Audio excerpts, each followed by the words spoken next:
Hi, I'm David Hildebrand. Today's lecture is going to be on Eddie Glaude Jr.'s piece, Pragmatism and Black Identity, an Alternative Approach.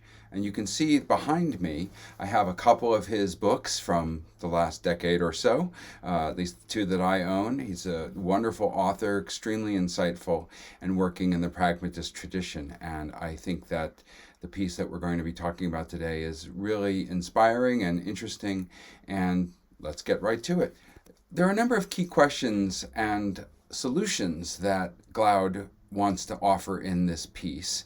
Particularly, he wants to answer the question as to why racial identity is important and why we should avoid either an essentialist or a deconstructive approach, right? We neither want to sort of seize on race or black identity as a singular thing that has an essence, nor do we want to try to explain it away. There has to be a way of keeping race as part of the conversation, as part of the question, as long as that role that it plays is an ingredient in problem solving. And so it's a very pragmatic approach. It's inspired by John Dewey and Richard Rorty, among others. And so let's get right to it. So what does he think is at stake with race? Well, one of the things that Glaude mentions is that we are in an age of rapid change and increasing globalization. And he wrote this in 2001, and it's just as true today.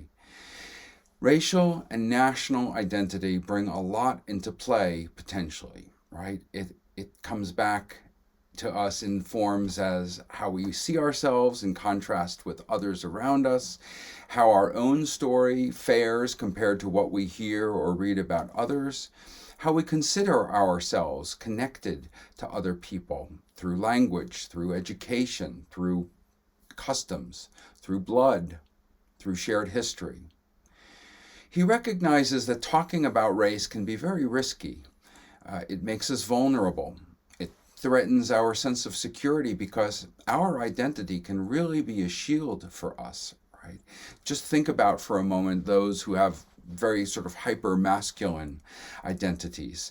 If you question those identities or ask why they are the way they are, it's not uncommon to get a very negative, almost aggressive or hostile reaction when those kinds of questions are raised. Their identity frequently proves to be quite fragile, and this fragility actually strikes at its core because the identity is one of strength, unyielding strength. So anger leads to fear, fear leads to hate, hate leads to the dark side, to quote Yoda, which is a first. In other words, as Glaude puts it, identity talk cuts deep. And so we want to approach these questions and these issues with care and with consideration of people's feelings and their values. So one focus that Glaude begins with is this idea of Black identity and its relation to the language of nations or nation building, national identity, I should say. How do answers of who we are, right? And he's talking about Black people, and I'm obviously white, but he asks this question: how do who we are as Black people affect our orientation to others? How does it affect the idea of what a nation or potentially a Black nation might look like? And how does it affect more fundamental ideas like virtue, right or rights, and good or consequences? And you might remember that these are Dewey's three independent factors in morals, right? Virtue, right, and good.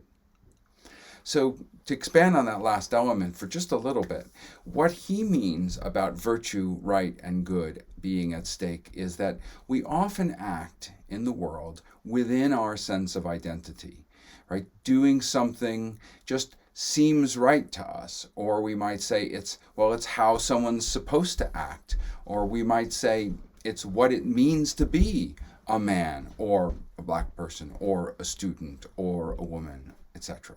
Right? So we act in certain ways and we just expect that these are going to be approved of, right? They're obligatory. They seem obligatory to us. They seem expected. So we expect them of ourselves as well. So this idea of obligation, it's not just that it's coming down upon us, it comes from within us. And that's what it means to say that this sense of identity is internalized. As he puts it in his piece, there is an interaction between the way we think about race and how we think of our nation, and this deserves scrutiny. He says, when taken together, racial identity, thought about in a particular way, naturalizes the claim of the nation, deepening the purchase of these sorts of ethical considerations have on us, while nation language escalates the political intensity of the claims that circulate around racial identity. It announces that the stakes have been raised, often making these ethical questions a matter of life and death. End quote. So if, as he puts it, someone believes there's something like an authentic African culture which unites people around the world, well, then they're going to think very differently than someone who thinks that race is a fiction and might claim that believing in this fiction only obscures the relations of power that are baked into it. In other words, we often see in this question of race, one side thinks that we need, that the proper thing to do is to get back to the true identity, right? And the other is about escaping a myth, right? Escaping a myth and uncovering all of the empirical relations that are baked into that myth, but they're obscured by it. Now, while this lecture, again, I want to just make an aside, while this lecture is about Black identity, because that's what his piece is about, we can see from the conflicts and the tensions around us that the stakes are very similar for identities of other sorts, right? The recent phenomena in the United States of white nationalism's surge or rise, or it's at least increasing visibility, is directly relevant to what Glaude is describing here. We will see that Glaude inclines neither towards the essentialist view or the get rid of race talk view. Rather, Glaude advances a Deweyan position. And he says, notions of virtue, right, and goods flow from independent springs, such that each has equally legitimate bases, and the force that they exercise in different directions is what makes moral decision a real problem, what gives ethical judgment and moral tact their vitality. He adds, our moral decisions are not settled by reference to some fixed and unchanging social identity. It turns out that our identities are, in part, a consequence of our moral decisions. So the point, which we will come back to again, is that who we are depends on what we do and choose. There is no fixed self. So is race real? Well, there's not much reason to think that race is real in a biological sense, but it is real as a construct. And constructs, like ideas in general, can have consequences. So the question, Glaude says, is how we talk about race. That's the key issue. And his solution is to think of race more in terms of pragmatic problem solving that's intrinsic to our moral life, right? So who we are, he says, is how we solve problems, right? So if I say that I am white or I am black, if you interpret these statements pragmatically, it's not that I'm saying, right, if I say I'm white, you would think, well, duh, right, I'm looking at you. But what I'm saying when I say that, pragmatically speaking, is I am providing a way of orienting others towards me. It's a way of coordinating with others. So he says this, when I say I am black, it is a way of orienting towards others, preparing their reactions, right? Indicating how the words that they say might be, received or followed, right? So you can imagine a town meeting where, perhaps there's an issue with the water or the basic utilities, and someone is addressing the city council, and they might start their statement with something like, listen, they might be, imagine they're speaking to white city councilors or something. They might say, listen, I'm black, and so these problems with power happen all the time. In other words, they're trying to get people to understand that from their perspective, in their situation, there's a certain set of relationships and qualities that are prominent that maybe the others are not aware of. And if that same kind of statement is said to a very different audience, it might be a statement of solidarity or connection. Right? So Glaude says about this, and I want to quote him, he says, "For us pragmatists, the question is not whether our beliefs about race and racial identities represent reality, but for what purposes it would be useful to hold such beliefs. Pragmatic approaches make better sense of how complex the ethical choices facing Black people, especially those involving questions of identity, are, and pragmatic approaches are able to keep focused on the processes of inquiry."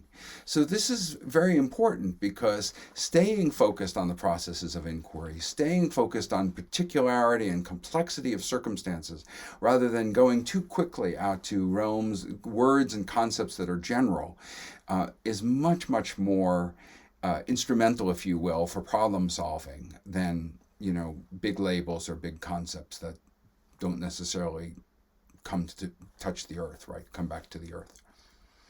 So, again, if we were to relate this a little bit to whiteness, think about the fact now, I don't know how much you've read about this, but there are critical whiteness studies around the country now. And these are approaches to looking at whiteness, which are trying to analyze and critique the way we use language and the way actions take place in the world and the way policy takes place, that helps people to move beyond their internalized assumptions about whiteness, right, towards a much more critical awareness of what this could mean for them, for other people, and for, in some cases, for the planet. In some places, among some groups, the critical whiteness studies is enormously controversial, and it's met with very sharp resistance. And so the question really becomes, why? Why the resistance? But if you consider, one theory on race relations and about how race can function, rather, is that race is a term which functions often invisibly, right? It's a means of control, and it helps make sense, right? Knowing that race is used as a term of control, right, in a political system or an economic system. If you understand that races can be a means of control or a tool of control, critical whiteness would provoke the controllers, right? Because power typically does not like to be made explicit or unmasked.